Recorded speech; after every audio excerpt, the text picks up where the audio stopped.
السلام علیکم، آپ دیکھ رہے ہیں آئینہ اور میں ہوں محمد طاہر۔ تحریک انصاف کو بلہ ملے گا یا نہیں، اس کا فیصلہ کل ہو جائے گا۔ آج سپریم کورٹ میں الیکشن کمیشن نے جو اپیل داخل کی تھی اس کی سنوائی ہوئی، اور الیکشن کمیشن کی اپیل پر جو سماعت ہوئی اس میں الیکشن کمیشن کے وکیل نے اپنے دلائل مکمل کر لیے۔ الیکشن کمیشن نے ایک تگڑا وکیل ہائر کیا ہے، وہ ان معنوں میں کہ مخدوم علی خان ظاہر ہے ایک بھاری بھرکم فیس لینے والے وکیل ہوتے ہیں اور ان کا ایک بہت احترام پایا جاتا ہے۔ تو مخدوم علی خان کو وکیل مقرر کرنے کا مطلب یہ ہے کہ الیکشن کمیشن بہر صورت، بہر قیمت، بہر کیف تحریک انصاف سے بلہ لینا چاہتی ہے۔ تحریک انصاف سے بلہ لینا اصل میں اس لیے ضروری ہے کہ جو پورے نظام نے ایک حکمت عملی تیار کی ہے،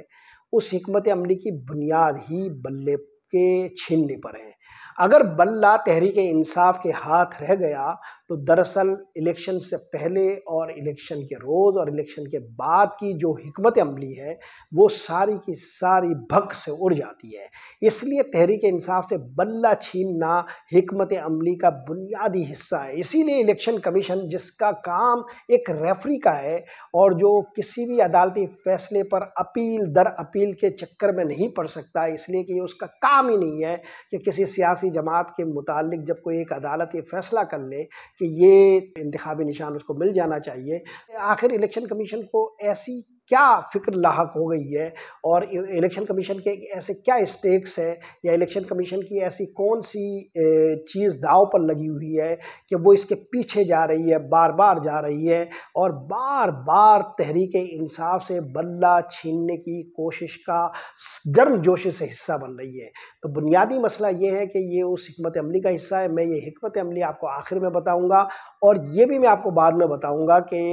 اس پروگرام کے آخری حصے میں کہ اگر تحریک انصاف سے بلہ لے لیا گیا یا اگر تحریک انصاف کو بلہ مل گیا، جس کی ایک موہوم امید بہرحال موجود ہے، تو دونوں صورتوں میں انتخابات کا مستقبل کیا ہوگا اور سوچنے والوں نے کیا سوچ رکھا ہے اور حکمت عملی بنانے والے لوگ آخر کیا کیا حکمت عملیاں بنا کر بیٹھے ہیں، اس پر میں بات آخری حصے میں کروں گا۔ ابھی جلدی سے عدالتی منظرنامے میں ہونے والی پیش رفت کا ایک جائزہ لے لیتے ہیں۔ سپریم کورٹ میں یکے بعد دیگرے 2 استعفے آئے ہیں۔ جسٹس مظاہر علی اکبر نقوی کے استعفے کے متعلق تو میں نے آپ کو گزشتہ ویلاگ میں بتایا تھا، لیکن ان کے ایک روز کے بعد ایک دوسرا استعفیٰ جسٹس اعجاز الحسن کا آیا۔ جسٹس اعجاز الحسن کا استعفیٰ اس لیے سب کو ہلا دینے والا تھا کہ ابتدا میں اس کی کوئی خبر نہیں تھی، نہ ان کے استعفے کے متعلق کوئی خبر گردش میں تھی۔ وکلا بھی اس پر حیران ہوئے، اور وہ لوگ جو سپریم کورٹ میں روزانہ کی بنیاد پر مختلف سماعتوں میں اس کا حصہ رہتے ہیں اور جو سپریم کورٹ کے اندرونی معاملات سے باخبر ہوتے ہیں، وہ بھی کافی حیران ہوئے۔ اگرچہ جسٹس اعجاز الحسن کے حوالے سے کچھ خبریں سیاسی سطح پر زیر گردش تھی اور وہ ہماری کانوں میں بھی تھی، لیکن یہ کوئی اندازہ نہیں لگا پا رہا تھا کہ اس کا نتیجہ یہ نکلے گا کہ وہ بالآخر استعفیٰ دے دیں گے۔ جسٹس اعجاز الحسن کے استعفے سے ایک روز پہلے جسٹس مظاہر علی اکبر نقوی نے استعفیٰ دیا تھا، اور اس روز سپریم جوڈیشل کونسل کی ایک کارروائی ہوئی تھی جو جسٹس مظاہر علی نقوی کے خلاف ایک ریفرنس داخل ہوا ہے اس پر تھی، لیکن جسٹس مظاہر علی اکبر نقوی نے استعفیٰ دینا مناسب سمجھا تھا اور ان کا استعفیٰ اگلے روز قبول بھی کر لیا گیا تھا۔ مگر اطلاع یہ ملی ہے کہ جس روز جسٹس مظاہر علی اکبر نقوی کے استعفے والے دن جب سپریم جوڈیشل کونسل کی کارروائی سپریم کورٹ میں ہو رہی تھی، تو اس سے ذرا پہلے غیر رسمی اجلاس ہوا تھا۔ اس غیر رسمی اجلاس میں جسٹس اعجاز الحسن شریک ہوئے تھے، اگرچہ سپریم جوڈیشل کونسل کی رسمی کارروائی میں وہ شریک نہیں ہوئے تھے بطور احتجاج یا کوئی بھی بات، آپ اس کو کچھ بھی نام لے لیں، لیکن بہرحال جو غیر رسمی اجلاس تھا اس میں جسٹس اعجاز الحسن شریک ہوئے، اور انہوں نے چیف جسٹس صاحب اور باقی معزز جج صاحبان کی خدمت میں یہ عرض کیا، اطلاعات یہ ہے کہ انہوں نے یہ کہا کہ جب جسٹس مظاہر علی نقوی صاحب استعفے پر راضی ہو گئے ہیں اور وہ استعفیٰ دے رہے ہیں تو ہمیں سپریم جوڈیشل کونسل کی کارروائی نہیں کرنی چاہیے۔ اور اس سے بھی ذرا پہلے ان کا آرگومنٹ یہ تھا کہ جسٹس مظاہر علی اکبر نقوی نے اپنے معاملے میں سپریم کورٹ سے رجوع کر رکھا ہے، تو جب سپریم کورٹ سے انہوں نے رجوع کر لیا ہے تو ہمیں سپریم سپریم جوڈیشل کونسل کی یہ کارروائی روک دینی چاہیے، اور اس کی مثال خود جسٹس قاضی فائز عیسیٰ کی ہے کہ جب ان کے خلاف سپریم جوڈیشل کونسل میں ایک کارروائی ہو رہی تھی اور وہ اپنا معاملہ سپریم کورٹ میں لے آئے تھے تو سپریم جوڈیشل کونسل کی کارروائی روک دی گئی تھی۔ تو جسٹس اعجاز الحسن صاحب اس کے خواہشمند تھے کہ یہ کارروائی روک دی جائے، مگر جو سپریم جوڈیشل کونسل میں جو معزز ارکان تھے انہوں نے یہ بات مناسب نہ سمجھی اور وہ کارروائی روکنے پر راضی نہ ہوئے۔ جسٹس اعجاز الحسن صاحب اس حوالے سے بہت مایوس تھے، مگر ان کی مایوسی وہ واحد محرک نہیں ہو سکتی کہ جس پر وہ استعفیٰ دے دیں۔ انہوں نے اگلے روز جب استعفیٰ دیا تو مختلف قسم کی خبروں کا ایک سیلاب آیا۔ وہ لوگ جو پی ایم ایل این کے قریب سمجھے جاتے ہیں اور ہمارے میڈیا کا وہ حصہ جو ایک خاص طرح کے پروپیگنڈے کے لیے ہمیشہ استعمال ہوتا ہے، انہوں نے ایک ٹول بن کر اس پورے کھیل میں ایک خاص قسم کی فضا پیدا کی۔ یہ زہرآلود فضا یہ تھی کہ جسٹس اعجاز الحسن صاحب دراصل ایک خاص کیس میں جو گرینڈ حیات ٹاور کیس ہے اس میں جو ہے ان کا ایک فیصلے کو بنیاد بنا کر وہ یہ کہہ رہے تھے کہ ان کے متعلق بھی ایک ریفرنس کسی بھی وقت سپریم جوڈیشل کونسل میں آ سکتا تھا، اور انہوں نے اس لیے اس ریفرنس کے آنے سے پہلے ہی استعفیٰ دینا مناسب سمجھا۔ یہ بات جو لوگ کہہ رہے ہیں وہ مختلف قسم کے اور حوالے بھی اس میں گوٹا کناری کے طور پر لگا رہے ہیں، لیکن اس قسم کے معاملات میں ہمیشہ دو مختلف نقطۂ نظر موجود ہوتے ہیں۔ کہنے والے یہ بھی کہہ رہے ہیں کہ جسٹس اعجاز الحسن صاحب جن سماعتوں کا حصہ رہے ہیں اور جن مقدمات کو کے فیصل کرنے کا ایک سرگرم حصہ رہے ہیں وہ محرک تھے ایک خاص سیاسی فضا بنانے کے حوالے سے، اور آپ اچھی طرح جانتے ہیں کہ پی ایم ایل این کے حوالے سے پاناما پیپرز کیس ہے جس کے یہ مانیٹرنگ جج تھے جس نے اس فیصلے کو امپلیمنٹ کرانا تھا جو سپریم کورٹ کا تھا۔ دوسرا ان کا جو کیس ہے حالیہ دنوں میں جو سویلین کا ملٹری ٹرائل ہے اس حوالے سے کیس تھا جسے بعد میں جسٹس قاضی فائز عیسیٰ نے اٹھا کر پھینک دیا اس فیصلے کو۔ تو بنیادی طور پر اگر آپ ایک دوسرے نقطۂ نظر سے سوچیں اور اپنی اینک کا کلر آپ تبدیل کر لیں تو آپ کو اس طرح کے فیصلے بھی نظر آتے ہیں جو اس کے پیچھے ایک محرک کے طور پر کام کرتے ہیں۔ اب جو بنیادی اس کھیل کے پیچھے ایک سیاست کہی جاتی ہے وہ یہ کہ اکتوبر میں جسٹس اعجاز الحسن صاحب چیف جسٹس ہونے والے تھے اور ان کے پاس 8 سے 9 ماہ کا عرصہ ہوتا جب وہ چیف جسٹس رہتے۔ اکتوبر سے لے کر اگست تک انہیں چیف جسٹس سے ہونا تھا، پھر اس کے بعد جسٹس منصور علی شاہ صاحب ہوتے، پھر اس صورت میں ان کو 1.25 سال ملتا۔ لیکن اب جب جسٹس اعجاز الحسن صاحب اس سے نکل گئے ہیں اور استعفیٰ دے چکے ہیں تو 2.25 سال جسٹس منصور علی شاہ صاحب کو ملیں گے۔ جسٹس منصور علی شاہ صاحب کے رجحانات اور میلانات سے آپ آگاہی ہے، اگرچہ وہ ایک انتہائی قابل جج ہیں اور سپریم کورٹ کے ان 2-3 ججز میں شمار ہوتے ہیں جن کی قانون پر بڑی گہری نگاہ ہوتی ہے اور ان کا قانونی فہم ہر قسم کے شک و شبہ سے بالا ہے۔ مجھے لاہور ہائی کورٹ میں ان کی بہت ساری سماعتیں بذات خود سننے کا موقع ملا ہے اور میں نے ان کے فیصلے دیکھے ہیں۔ اس کے بعد جب وہ سپریم کورٹ میں چلے گئے تو جب میرا اسلام آباد جانا ہوا وہاں بھی میں نے 1-2 ان کی سماعتیں دیکھی ہے۔ بہت غور و فکر کے ساتھ اور بہت کنسائز اور پریسائز سوالات کرتے ہیں، لیکن اس قانونی فہم و فراست کے باوجود ان کے میلانات اور رجحانات کے حوالے سے بھی ایک سوال موجود ہے، اور کم از کم جسٹس منصور علی شاہ صاحب سپریم کورٹ میں عدلیہ کی جو تقسیم ہے اس وقت اس میں اس گروپ کا حصہ نہیں ہے جو اس وقت استعفے دے رہے ہیں، بلکہ اس گروپ کا حصہ ہے جن کی وجہ سے استعفے دیے جا رہے ہیں۔ تو بہرحال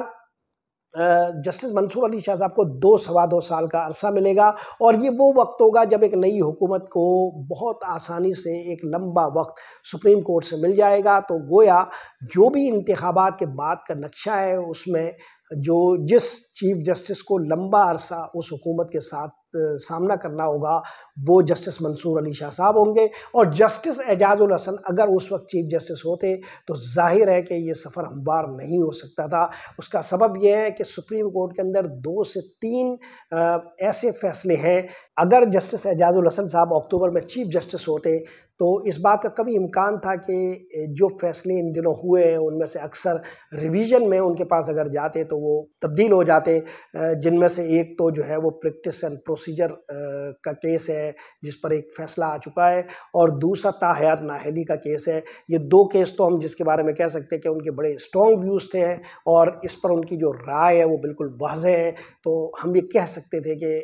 اکتوبر میں اگر یہ معاملات ہوتے تو اگر پی ایم ایل این کی حکومت ہوتی اور تاحیات نااہلی کا یہ کیس کھل جاتا، جس کا امکان ہے، اور اس کیس نے کبھی نہ کبھی اس لیے کھلنا ہے کہ اس پر جو ایک معزز جج کا اختلافی نوٹ ہے اس میں یہ گنجائش باقی رکھی گئی ہے کہ یہ کیس جو ہے وہ دوبارہ اس کو ریوائز کیا جا سکے، تو اس کا امکان موجود تھا کہ یہ معاملہ ہوتا۔ بہرحال جسٹس اعجاز الحسن صاحب جو ہے وہ ان کو اب عدالتی منظر سے ہٹا دیا گیا ہے، یا وہ خود ہی ہٹ گئے ہیں۔ یہ صورتحال جو عدلیہ کی تقسیم کو واضح کرتی ہے، یہ ہمارے نظام انصاف کے حوالے سے بہت سے سوالات اٹھاتی ہے، اور موجودہ صورتحال میں اگر یہ سارا کھیل جاری رہا تو عدالتوں پر جو عوام کے اعتماد کا مسئلہ ہے، خاص کر انتخابات کے موجودہ ماحول میں، وہ بری طرح مجروح رہے گا۔ استعفوں کے حوالے سے اگرچہ جسٹس مظاہر علی اکبر نقوی کے بعد جسٹس اعجاز الحسن صاحب کا دوسرا استعفیٰ یکے بعد دیگرے آ چکے ہیں، لیکن خبر یہ ہے کہ ابھی کچھ اور استعفوں کی بازگشت بھی اسلام آباد کی فضا میں ہے، اور مختلف اداروں سے مختلف استعفے کسی بھی وقت آ سکتے ہیں۔ میں نے آپ کو کچھ عرصہ پہلے ان استعفوں کے حوالے سے اشارتاً بتایا بھی تھا کہ اسلام آباد میں کچھ استعفے جو ہے وہ دیے جانے کا امکان ہے۔ ابھی بھی یہ صورتحال اس لیے برقرار ہے کہ اگر کل انتخابی نشان بلے کے معاملے میں سپریم کورٹ کو ایسا فیصلہ کرتی ہے کہ جس کے نتیجے میں بلہ پی ٹی آئی کو واپس مل جاتا ہے، جس کی ایک موہوم امید اس لیے کی جا سکتی ہے کہ جو کیس ہے پی ٹی آئی کا وہ بہت مضبوط ہے، اگرچہ پی ٹی آئی کے مقدمے کو انتہائی چابک دستی اور مہارت سے پنکچر کرنے کی کوشش کی جا رہی ہے، اور اس میں مختلف سوراخ پیدا کیے جا رہے ہیں، لیکن جو اس کے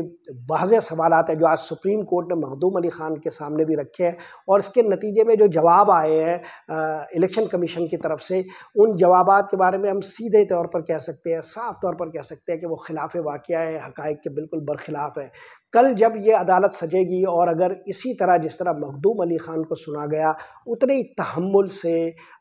اگر پی ٹی آئی کا موقف سنا گیا، پی ٹی آئی کے وکلاء کو سنا گیا، تو ان میں سے ہر ایک سوال کا کافی شافی جواب جو ہے وہ سپریم کورٹ کے روبرو پیش کیا جا سکتا ہے، اور اس کے حوالے سے کاغذ بھی پیش کیے جا سکتے ہیں۔ پہلے مرحلے پر تو ان 40 نکات کی پوری تفصیلات سپریم کورٹ کے سامنے رکھی جا سکتی ہے جو الیکشن کمیشن نے